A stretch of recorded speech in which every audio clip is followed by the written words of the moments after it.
تبارك الذي نزل الفرقان على عبده ليكون للعالمين نذيرا. الحمد لله نحمده ونستعينه ونستغفره ونؤمن به ونتوكل عليه ونعوذ بالله من شرور أنفسنا ومن سيئات أعمالنا من يهده الله فلا مضل له ومن يضلله فلا هادي له ونشهد أن لا إله إلا الله وحده لا شريك له ونشهد أن سيدنا ومولانا محمدا عبده ورسوله أرسله إلى كافة للناس بشيرا ونذيرا وداعيا إلى الله بإذنه وسراجا منيرا. أما بعد فأعوذ بالله من الشيطان الرجيم. بسم الله الرحمن الرحيم. إنا أنزلناه في ليلة القدر وما أدراك ما ليلة القدر. ليلة القدر خير من 1000 شهر. تنزل الملائكة والروح فيها بإذن ربهم من كل أمر. سلام هي حتى مطلع الفجر. صدق الله العلي العظيم وصدق رسوله النبي الحبيب الكريم ونحن على ذلك لمن الشاهدين والشاكرين والحمد لله رب العالمين. درود شریف. اللهم صل على محمد وعلى آل محمد كما صليت على إبراهيم وعلى آل إبراهيم إنك حميد مجيد. اللهم بارك على محمد وعلى آل محمد كما باركت على إبراهيم وعلى آل إبراهيم إنك حميد مجيد. رب اشرح لي صدري ويسر لي أمري واحلل عقدة من لساني يفقه قولي. رب زدني علما.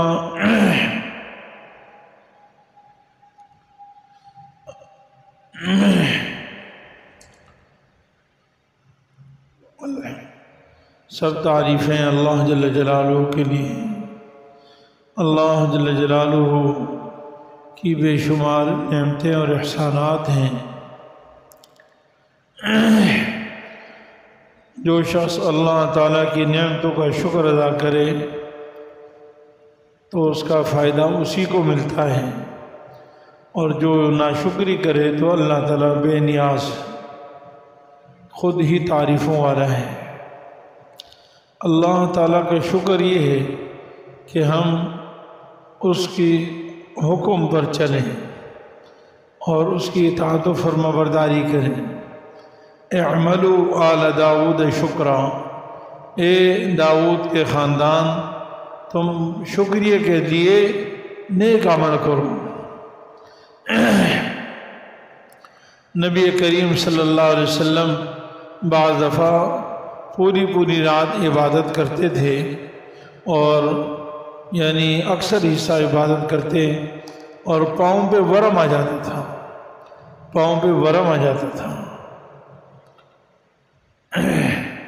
آپ صلی اللہ علیہ وسلم کا مزاج کوئی نزاکت والا نہیں تھا، نازکانہ نہیں تھا. آپ مجاہد صفت تھے، آپ میں ساری صفات تھی، نبوی قوتیں تھیں آپ صلی اللہ علیہ وسلم. اب آپ صلی اللہ علیہ وسلم کے پاؤں پہ ورم آ جانا یہ بڑے مجاہدی کی بات ہے.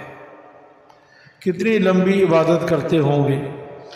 بعض روایت میں آتا ہے کہ آپ صلی اللہ علیہ وسلم جتنی لمبی قرات کرتے تھے اتنا لمبا رکوع کرتے تھے، اتنا لمبا سجدہ کرتے تھے، 2 سجدے اتنے لمبے.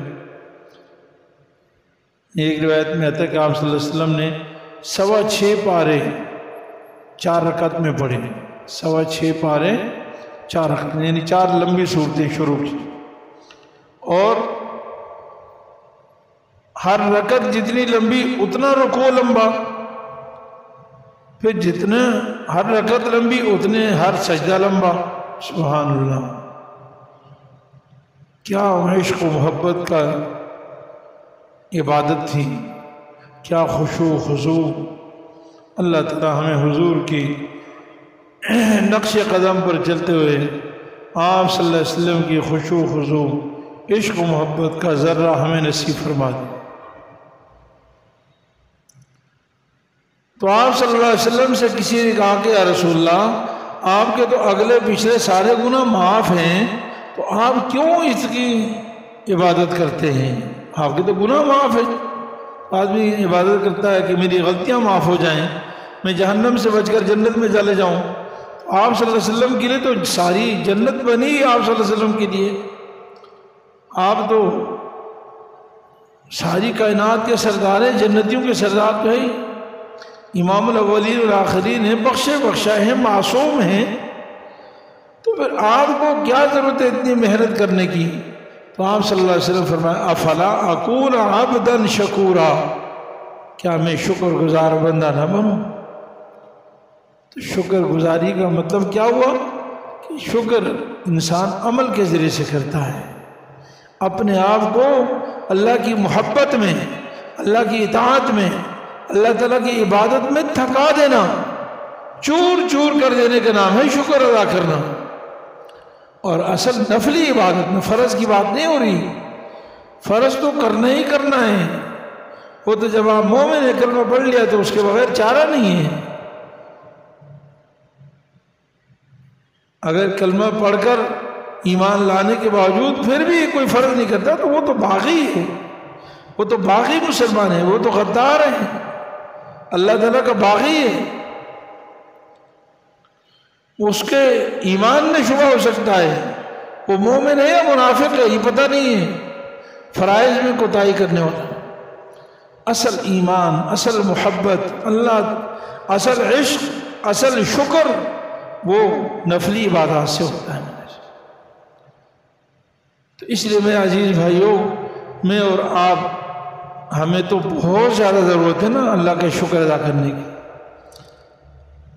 ہمیں تو بہت زیادہ اللہ کا شکر گزار بننا وہی بننا ہے، اور ہم تو گناہ گار ہیں، سراپا گناہ گار ہیں، خطاؤں کے پتلے ہیں، ہمیں بہت زیادہ عبادت کی ضرورت ہے۔ میرے عزیز بھائیوں، اللہ تعالیٰ نے ہمیں رمضان جیسی عظیم نعمت عطا فرمائی ہے، اور آج رمضان کی 18ویں کڑی ختم ہو گئی، ہونے والی ہے، 18 رمضان ہو چکے ہیں، اور چند دن رہ گئے، 12 یا 11 دن باقی ہیں۔ اگر 30 کا ہو گیا تو 12 دن مزید اگلے، اور 29 کا ہو گیا تو 11 دن ہے، تو ابھی بھی موقع ہے بھائی۔ مایوسی تو اللہ کے ہاں ہے ہی نہیں، زندگی کی نزا سے پہلے پہلے اللہ کی طرف سے نعمتیں ہی نعمتیں ہیں، اللہ کی طرف سے رحمت کے دروازے کھلے ہیں۔ بھائی حدیث پاک میں آتا ہے قیامت کے دن ایک شخص کو بلایا جائے گا اور اس کے نام اعمال اس کے سامنے رکھا جائے گا، تو 99 دفتر تا حد نگاہ گناہ ہی گناہ ہوں گے، 99 دفتر تا حد نگاہ گناہ ہی گناہ ہوں، 99 دفتر یہ آخرت کے دفتر ہوں گے۔ تو اس کو کہا جائے گا کہ اب کیا کرنا ہے بھائی؟ وہ کہے گا جی اب تمہارے لیے جہنم مقدر ہے۔ تو اللہ تعالیٰ کہیں گے نہیں، نیکی کی تیری ایک نیکی بھی ہمارے پاس ہے۔ تو 99 دفتروں کے مقابلے میں ایک پرچی اس کو دی جائے گی، ایک پرچی، اس پہ لکھا ہوگا اشہد ان لا الہ الا اللہ وحدہ لا شریک لہ واشہد ان محمدا عبدہ ورسولہ، یعنی میں گواہی دیتا ہوں کہ اللہ کے سوا کوئی عبادت کے لائق نہیں، وہ اکیلا ہے، اس کا کوئی شریک نہیں، اور میں گواہی دیتا ہوں کہ محمد صلی اللہ علیہ وسلم اس کے بندے اور اس کے رسول ہیں۔ تو وہ کہے گا یا اللہ ان 99 دفتروں کے مقابلے میں اس ایک پرچی سے کیا ہوگا؟ بہرحال اللہ تعالیٰ کہیں گے بھائی وزن کروا لو، آج قیامت کے دن ظلم نہیں ہوگا۔ چنانچہ 99 دفتر ایک پلڑے میں رکھے جائیں گے اور وہ پرچی دوسرے پلڑے میں رکھ جائیں گی۔ فرمایا کہ پرچی والا پلڑا بھاری ہوگا نا وہ جھک جائے گا، اور 99 دفتر یعنی اس ایک پرچی کے بوجھ کی وجہ سے، دیکھیے اگر مقابلے میں تھوڑا بہت فرق ہو تو ترازو آہستہ آہستہ نیچے اوپر جاتا ہے، اور اگر اتنا زیادہ فرق ہو، ایک طرف آپ نے 1 من رکھا، دوسری طرف ایک چھوٹا سا کاغذ رکھ دیا، کاغذ کا کیا بوجھ ہوگا، چھٹانگ رکھ دی، اس سے کیا حیثیت ہے من کے مقابلے میں؟ تو یہ کلمے کا بوجھ اتنا زیادہ ہوگا، اتنا وزنی ہوگا کہ وہ 99 دفتر حدیث میں آتا کہ وہ دوسرے پلڑے سے ہوا میں اڑ جائیں گے، اتنے ہلکے ہوں گے کہ وہ ہوا میں اڑ جائیں گے۔ آخر اصلی کیفیت تو اللہ تعالیٰ ہی جانتے ہیں، لیکن حدیث میں آتا ہے اڑ جائیں گے، اتنا ان کا ہلکا وزن ہو۔ اب یہ کون شخص ہے جس کے 99 دفتر ایک پرچی؟ علماء فرماتے ہیں یہ وہ شخص ہے جس نے پوری زندگی کفر میں رہا اور مرنے سے پہلے اللہ نے اس کو توفیق دے دی، ایمان لیا یہ، اور اسلام کیا کر دیتا ہے؟ گزشتہ سارے گناہوں کو مٹا دیتا ہے۔ تو بھائی ایک آدمی ساری زندگی کفر میں گزارے اور آخری عمر میں اس کو توفیق ہدایت ہو جائے، اس کا یہ حشر ہے۔ ہاں تو بھائی میں اور آپ تو مومن الحمدللہ، ہم سے اگر زندگی میں کوتاہیاں ہوئی ہیں، گناہ ہوئی ہیں، تو اس کافر سے تو کم ہے نا۔ کافر کے لیے توبہ کا دروازہ کھلا ہے تو مومن کے لیے کیا توبہ کا دروازہ بند ہو گیا ہے؟ نہیں، مایوسی کی کوئی بات نہیں۔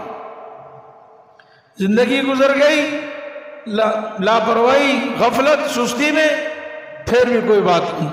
رمضان کے 18 دن گزر گئے غفلت، سستی، لاپرواہی میں، لیکن مایوس نہیں ہونا، ابھی بھی موقع ہے بھائی۔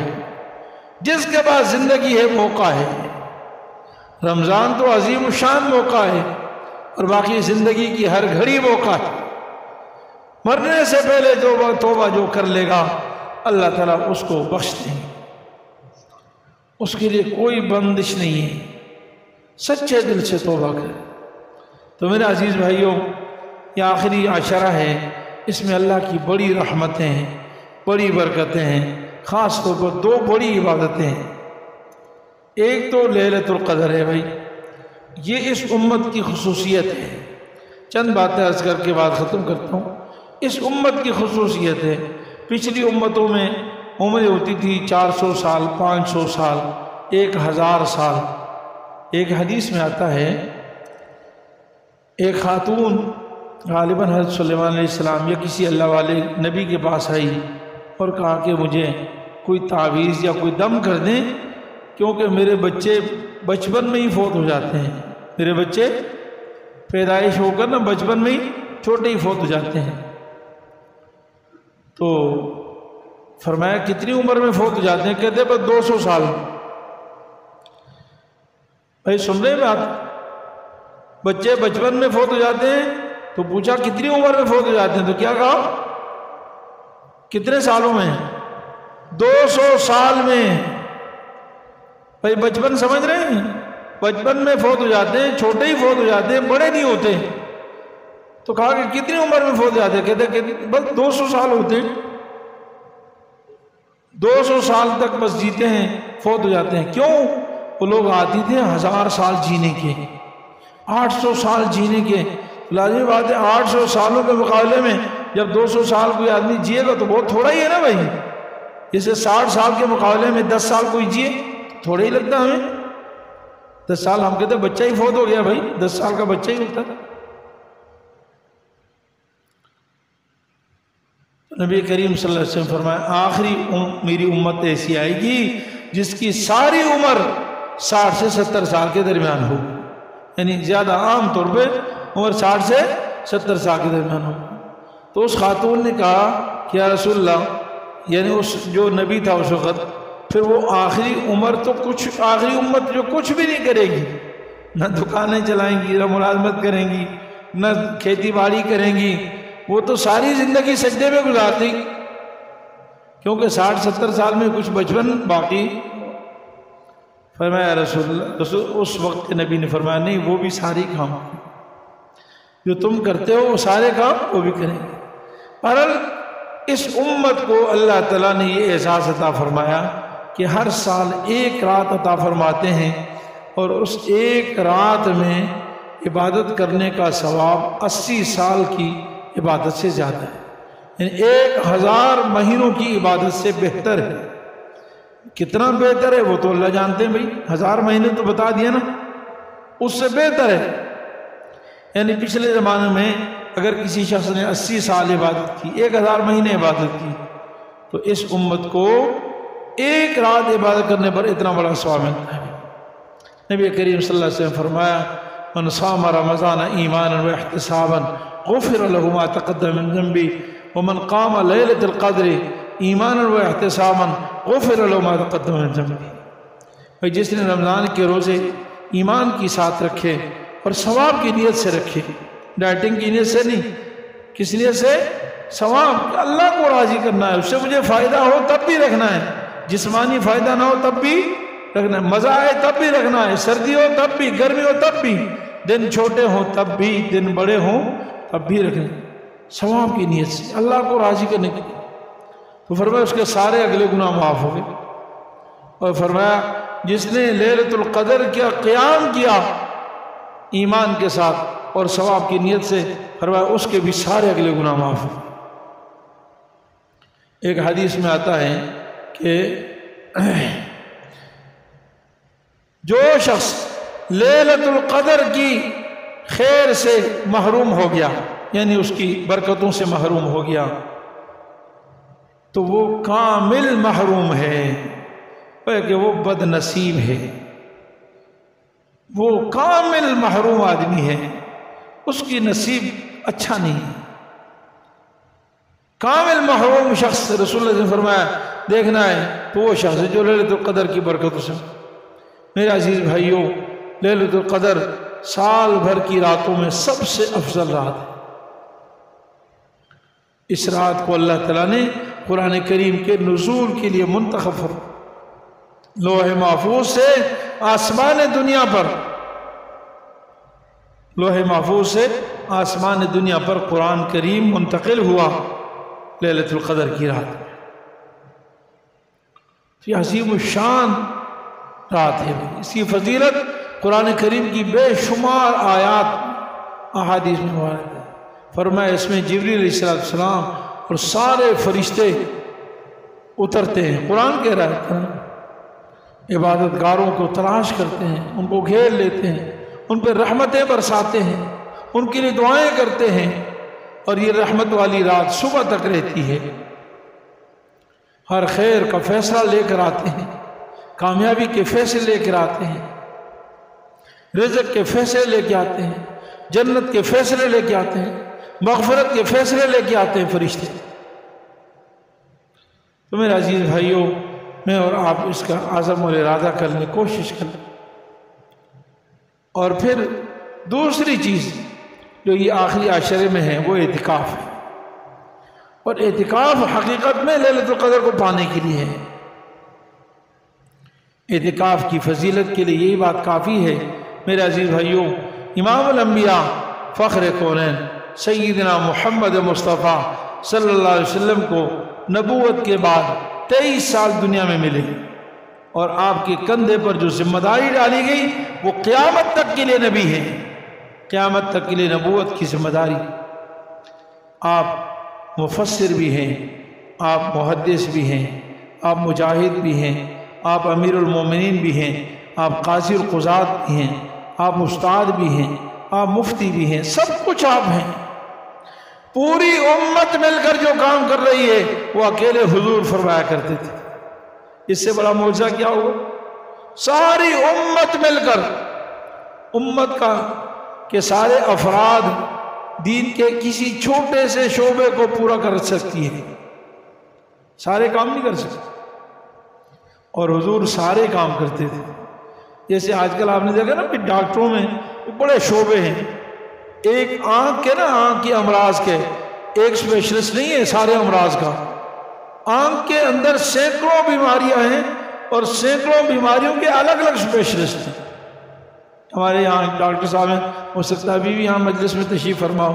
ایک دفعہ میں یہ سامنے بہت بڑے ڈاکٹر ہیں سرجن، تو ان کے پاس میں گیا تو ان سے ایسے بات ہو رہی تھی. ایک مریض میں لے گیا تھا تو انہوں نے کہا کہ اس مرض کا جو ہے سرجن اسپیشلسٹ جو ہے وہ وہاں جو ہے حسن سکیل میں آپ کو بھیجتا ہوں، وہاں چلے جائیں. پھر ایک اور بات ہوئی انہوں نے تو کہا کہ اس کے لیے جاؤدین اسپتال میں ایک اسپیشلسٹ ہیں، آپ اس کے پاس چلے جائیں. میں نے کہا حضرت کتنے بیماریاں ہیں، کتنے اسپیشلسٹ ہیں؟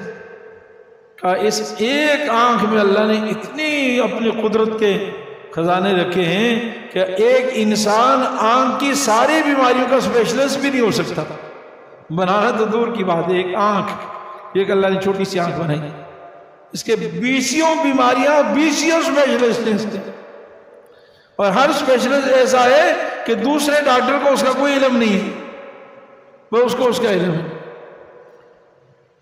تو بھائی اسی طرح دین کے جتنے بھی شعبے ہیں، سارے شعبوں کے اسپیشلسٹ، سارے شعبوں کو عملی طور پر کرنے والے وہ ہمارے اور آپ کے آقا سیدنا محمد مصطفیٰ صلی اللہ علیہ وسلم تھے. اتنی مصروفیت کے باوجود آپ صلی اللہ علیہ وسلم مدینے میں 10 سال ہر سال اعتکاف فرمایا کرتے. صرف علماء یہ فرماتے ہیں، مفتیان کرام یہ فرماتے ہیں کہ آخری عشرے میں سب سے افضل کام اعتکاف ہے. آخری عشرے میں جتنے بھی رفائی اور جتنے بھی نفلی کام ہیں یا مسنون کام ہیں، ان میں فرائض کے بعد سب سے اہم کام جو ہے وہ مسنون اعتکاف ہے. تو بھائی میں اور آپ اس کا اہتمام کر لیں. نبی کریم صلی اللہ علیہ وسلم فرماتے ہیں میں نے رمضان کے پہلے عشرے میں اعتکاف کیا لیکن اس میں مجھے لیلۃ القدر نہیں ملی. پھر میں نے دوسرا عشرہ، دوسرے 10 دنوں کا اعتکاف کیا لیکن اس میں مجھے لیلۃ القدر نہیں ملی. لہذا جو شخص لیلۃ القدر کو تلاش کرنا چاہتا ہے اس کو چاہیے کہ رمضان کے آخری عشرے میں اعتکاف کرے. معلوم ہوا کہ اعتکاف کا بہت بڑا مقصد وہ لیلۃ القدر کو پانا ہے، کیونکہ معتکف آدمی 24 گھنٹے عبادت میں رہتا ہے. یہ فرشتوں کی عبادت ہے، فرشتوں کی مسلسل. انسان عام طور پر مسلسل عبادت نہیں کر سکتا. روزے دار صبح سے لے کر شام تک یہ عبادت میں ہوتا ہے. سویا ہو تب بھی روزہ میں ہے نا بھائی، سو رہا تب بھی روزے کی حالت میں، پیشاب ضرورت کے لیے جا رہا ہے، نہا رہا ہے، دھو رہا ہے، غسل کر رہا ہے، وضو کر رہا ہے، تو بھی روزے کی حالت میں ہی ہوتا ہے نا بھائی. تو یہ صبح سے لے کر شام تک تو یہ مسلسل عبادت ہے. لیکن 24 گھنٹے نہیں روزے رکھنا اجازت ہی نہیں ہے. ایسے ہی 24 گھنٹے آدمی نماز نہیں پڑھ سکتا، بیچ میں کچھ نہ کچھ وقفہ ہوتا. اعتکاف ایسی عبادت ہے کہ یہ صرف 24 گھنٹے نہیں، یہ 8-10 دن مسلسل دن اور رات صبح و شام عبادت میں گزرتا. اللہ ہمیں اخلاص سے اعتکاف کرنے کی توفیق عطا فرمائے. تو یہ بہت بڑی عبادت ہے بھائی.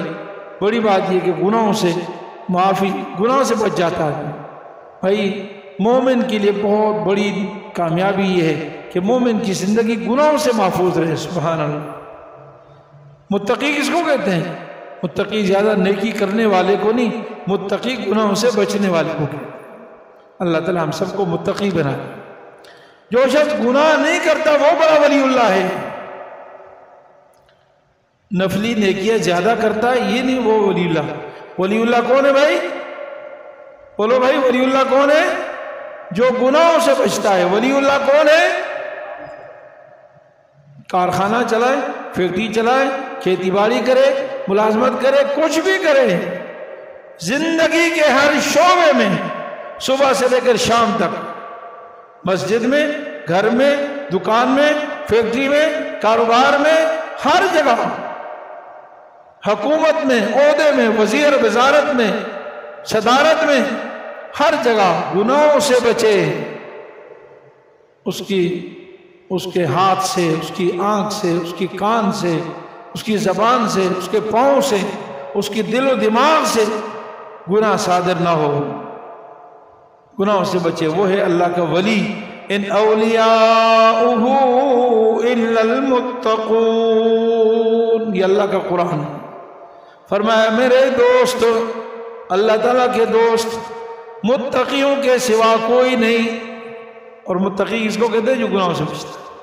کتنا آسان کام ہے بھائی، کرنا مشکل ہوتا ہے نا، بچنا تو بھائی بچنے میں کیا ہے، نہیں کرنا. تو نہ کرنا تو آسان ہوتا ہے، کیونکہ نہ کرنے میں کرنا کچھ نہیں پڑتا. اب دیکھیں روزہ رکھنا یہ سب سے آسان کام ہے، کیونکہ صبح سے شام تک کچھ کرنا پڑتا ہے. بھائی صبح ہم نے کھا لیا تھا نا، کھانے کے بعد اب پورا دن روزہ رکھنے کے لیے کچھ کرنا، ہاں روزہ توڑنے کے لیے کرنا پڑتا ہے. پیسے لگانے پڑیں گے، کوئی چیز خریدنی پڑے گی، چھپ چھپا کے کھانا پڑے گا. روزہ کھانے کے لیے کرنا پڑتا، لیکن روزہ رکھنے کے لیے جتنے روزے دار ہیں ماشاءاللہ، وضو ٹوٹ گیا، وضو کر کے شکر کر، جتنے روزے دار ہیں ان کو کچھ کرنا پڑتا ہے بھائی؟ ہاں کچھ بھی نہیں کرنا پڑتا. سو رہے ہیں تو روزہ ہے، نماز پڑھ رہے ہیں تو روزہ ہے، واش روم جا رہے ہیں تو روزہ ہے. کچھ تو بھائی چھوڑنا آسان ہوتا ہے، انہیں نہ کرنا آسان ہے اور کرنا مشکل ہے. تو گناہوں سے بچنا، گناہ نہیں کرنے، اس کو کہتے ہیں تقویٰ.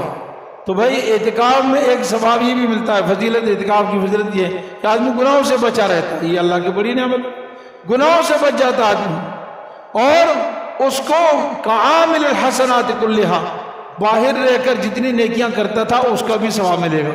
ایک آدمی کہتا ہے یار میں تو باہر رہ کر لوگوں کی خدمت کرتا ہوں اور عیادت کرتا ہوں، جنازے میں جاتا ہوں اور فلاں کرتا ہوں. اللہ تعالیٰ کہتے ہیں سارے ثواب یہاں مل جائے گا، آ جا ادھر میرے پاس آ جائے. اور پھر سخی کے دربار میں آدمی چند منٹ کے لیے کسی کے گھر چلا جائے نا، اس کو حیا آ جاتی ہے، کہتے ہیں میرے گھر پہ آ گیا. کتنے قاتل مقتول کے اولیاء کے گھر پہ چلے جاتے ہیں، یقین جانے مقتول کے اولیاء معاف کر دیتے ہیں، کہتے ہیں یار میرے گھر پہ آ گیا، میں نے معاف کر. خاص طور پر خطاً غلطی ہو جائے، یعنی غلطی سے کوئی کام ہو جائے اور وہ آ کے اپنی غلطی تسلیم کر لیں، معافی مانگ لے، کہتے ہیں یار میرے گھر پہ آ گیا، معاف کر. تو دنیا کے سخی معاف کرتے ہیں، اور رب العالمین سخیوں کا سخی ہے، سارے کائنات کا سخی، ساری کائنات کو کھلانے پلانے کا. وہ تو بلاتا ہے بھئی آؤ میں معاف کر دوں، آؤ میں معاف کر دوں. اس کے گھر پہ آ کے بیٹھے، ساری دنیا کے گھروں سے اعلیٰ گھر، افضل گھر، پاکیزہ گھر، مقدس گھر. اللہ کے گھر میں ایک آدمی 10 دن بیٹھا رہے گا، اس کو تنہائی کا موقع بھی ملے گا، اللہ دل بھی نرم ہوگا، رقت بھی طاری ہوگی، رونے دھونے کا موقع بھی ملے گا، شرمندگی ہوگی، مسجد سے لگاؤ اور محبت پیدا ہوگی، دین سے تعلق پیدا ہوگا. بے شمار فائدے ہیں بھائی اعتکاف کے. تو سب ساتھی کوشش فرما لیں کہ بھائی ہم اعتکاف کرنے والے، اپنے اپنے محلوں میں، نہ جانے پھر زندگی میں موقع ملے نہ ملے. بھائی موت جوانوں بوڑھوں کے لیے نہیں ہے، موت جوانوں پہ بھی آتی ہے، لڑکوں بچوں پہ بھی آتی ہے، عورتوں پہ بھی آتی ہے. تو اس کا اہتمام فرمائیں گے نا بھائی ساتھی، خواتین بھی اس کا اہتمام کریں. رسول اللہ صلی اللہ علیہ وسلم کے زمانے میں چونکہ خواتین مسجد آتی تھی تو اعتکاف بھی مسجد میں ہوتا تھا. تمام فقہاء کے اس بات پر اتفاق ہے، سیدنا عمر فاروق رضی اللہ عنہ کے دور سے خاص طور پر، بلکہ ابوبکر رضی اللہ عنہ کے دور میں ہی یہ پابندی لگنا شروع ہو گئی تھی کہ خواتین مسجد نہ جائیں. فتنے کا زمانہ ہے. میری ماں اماں عائشہ صدیقہ فرماتی ہیں کہ میرے پیارے حبیب اگر محمد صلی اللہ علیہ وسلم آج زندہ ہوتے، یہ ابوبکر صدیق کے دور میں فرما رہی، 2 سال بعد، اگر حضور زندہ ہوتے تو بھی آپ مسجدوں سے عورتوں کو آنے پہ پابندی لگا دیتے ہیں. اور خود رسول اللہ کے زمانے میں بھی عورتوں کو مسجد آنے کی کوئی ترغیب نہیں، حوصلہ افزائی نہیں کی جاتی تھی، فضائل نہیں سنائے جاتے تھے، اجازت تھی صرف، لیکن ترغیب یہی تھی. آپ ان کے زمانے میں مسجد آنے کی اجازت تھی، لیکن ترغیب یہی تھی کہ گھر میں پڑھیں. گھر کے اندر کے کمرے کی نماز باہر والے کمرے سے بہتر ہے، اور باہر والے کمرے کی نماز سین میں پڑھنے سے بہتر ہے، اور سین برآمدے کی نماز باہر کے سین سے بہتر ہے. عورت کو ہی ترغیب دی جاتی تھی. تو بہرحال عورتوں کا فطروں کی وجہ سے فرائض کے لیے مسجد آنا منع ہو گیا، تو اعتکاف تو مسنون ہے اس کے لیے بھی. تو عورتوں کی مسجد، چونکہ مردوں کے لیے یہ مسجد ہے، عورتوں کے لیے اپنا گھر مسجد ہے. تو اپنے گھر میں ایک جگہ، ایک چھوٹا کمرہ ہے اس کو مخصوص کر لیں، اگر بڑا کمرہ ہے تو اس کے ایک سائڈ مقرر کر لیں، وہاں عورتیں بھی اعتکاف کریں. اور مرد جو ہے وہ مسجدوں میں اعتکاف کا اہتمام کریں، یہ بہت بڑا ثواب ہے۔ ابھی آخری عشرہ شروع ہونے والا ہے، ایک آدھ دن باقی ہے، ابھی 18، 19 اور پرسوں 20 ہے، تو اس کا سب حضرات اہتمام کریں گے انشاءاللہ تعالی۔ اللہ رب العالمین اپنے فضل و کرم سے ہمیں آخری عشرے میں زیادہ سے زیادہ عبادت کی، نیک اعمال کی توفیق عطا فرمائیں۔ وآخر دعوانا ان الحمدللہ رب العالمین۔ مفتی صاحب کے YouTube چینل کو سبسکرائب کیجئے اور ان کے تازہ بیانات کے ذریعے اپنی علمی، اصلاحی اور فکری آبیاری کرتے رہیے۔ جزاکم اللہ۔